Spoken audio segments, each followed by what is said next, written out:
So we're in a bit of a journalistic stakeout, I would say. Good old days of stakeouts.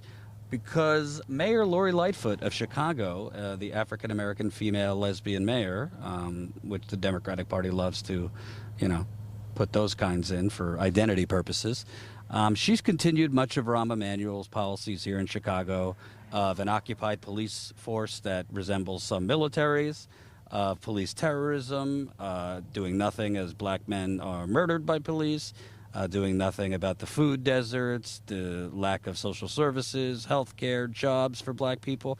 Basically, she's done a whole lot of nothing for black people. So a continuation of Rahm Emanuel.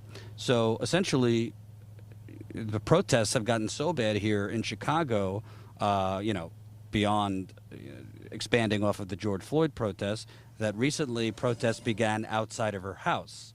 Now, we believe what we're looking at, it might not be her house, but we believe we're at least on her block. We're going to be very careful with editing this video. We don't want to dox her, so we're not going to put the street sign. We're going to blur out street signs and all that because obviously we don't want to be doxing or anything like that. But bottom line, we came here to see if there were going to be protests tonight, because there have been protests on her street in recent nights, to the point where she ramped up the Chicago police presence around her home, to the point activists are calling it Lori's Fortress, or Fort Lori. Yeah, Fort Lori. And essentially they are now saying it is illegal to protest outside the mayor's home, which has really stirred controversy. She's not a queen, she's a public official, so you would think it wouldn't be illegal to protest outside her home, as long as you're being peaceful and whatnot. But protesters have been protesting. Oh no, they're not coming. But basically why we think it's her house that we're at is because there was one cop car there, and then another cop car just came up, and it seems to be one either replacing another shift or something like that. But it does seem like from the directions I got, we are in the general vicinity of where her home is, and there are police protecting the mayor right now. I don't think it's a bad thing if there are protests happening near the mayor's home for there to be a police presence. What I think is absurd is a United States mayor trying to make it illegal to protest on their home, where they live. You're a public official. This is what you signed up for. I mean, I am not a public official, and I've gotten death threats. So citing death threats or security concerns, well, maybe you should speak with the people, listen to what they have to say, and maybe serve them, and you wouldn't be getting those. It's not rocket science, folks. So really, I think being out here is emblematic of not just the city of Chicago, but nationally. Because really what we've gotten from the Democratic Party is vote blue, diversity. We need to put in more people of color, different sexual orientations, what have you, with no focus on actual policy, with no focus on actually if they're going to do anything for, black people, brown people, do anything for communities that have not had investment ever, do anything for communities with food deserts, which Chicago has a lot of them, do anything for communities that have had schools shut down, do anything for communities that, right now are facing evictions, that don't have health care during a pandemic. And she has done absolutely nothing for black people.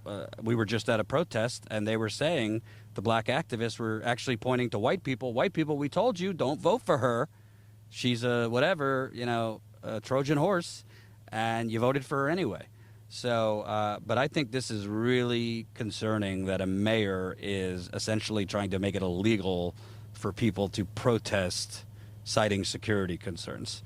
Because if you're not accountable to the people, meaning you are making it essentially a crime for people to express their voice, then there is no First Amendment. And to me, it gives off the impression that you're more concerned about your security concerns than their security concerns. No, I'm almost positive we are on her block, because I don't know why there would be two police cars. There's one stationed there, and another one came up. So even if it wasn't her house in front of us, this is definitely the right area, because this is the address we were given. But it really says a lot to me that essentially, again, we're not suggesting protesters should be able to come here and threaten, intimidate, be violent. Of course not. Hold on. Yeah, so we are in the right place. This is her home. But, you know, the bottom line is, these folks that want to protest here, they don't get police to protect them at their home. They get shot up by police. We were just listening to protesters. They don't get any special privileges. They're afraid to leave their door. So it's just remarkable that Democrats, and I mean, Republicans would probably be doing the same thing, but that the Democrats, they basically are continuing the policies. She's continuing the policies of Rahm Emanuel, which included covering up a murder of Laquan McDonald, 16 shots in a cover-up, not only allowing a $95 million police academy, but proposing to make it bigger. She's literally proposing to expand on that $95 million because that's not enough.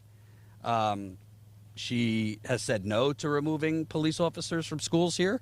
So what's the point of having a, you know, oh, you get a female, black, lesbian mayor if it's the same exact, if the sauce underneath it all is all the same? I'm all for a black, lesbian mayor. That would be great. But not if you're going to give the same neoliberal policies that have caused the rampant gentrification of Chicago for 30 years. I mean, we're staying downtown Chicago. It's like a totally different world compared to other areas. So, yeah, I think we are in the right location. You could zoom around one more time to show the police car, I believe, right in front of her house, based on Jen's confirmation. So this is police protecting the mayor of Chicago. And, you know, maybe we'll be criticized for this journalistic stakeout, but I don't really give a damn because people are dying here, whether it be from the police, lack of food, lack of education, lack of health care. And this mayor should be doing a lot more for the people right now. I mean, we just covered a protest in Daly Plaza, people protesting, you know, they're being evicted from their homes during a pandemic. And there's no rent control in Chicago. There hasn't been for 2 decades. All you see is towering skyscrapers, beautiful restaurants, a beautiful river walk, beautiful bars, while the rest of the city rots. Sounds like a neighborhood you know near you in other parts of the United Corporations of America? Just disgusting. So, anywho, that's the deal. This is the journalistic stakeout outside the mayor's home. Thank you. Hope you enjoyed that last video. Hop on over to statuscoup.com where you can sign up for our email list and become a member for as low as $5 to $10 a month. Membership is how we grow. That's statuscoup.com/join. And remember, join our email list so we can grow the revolution with you.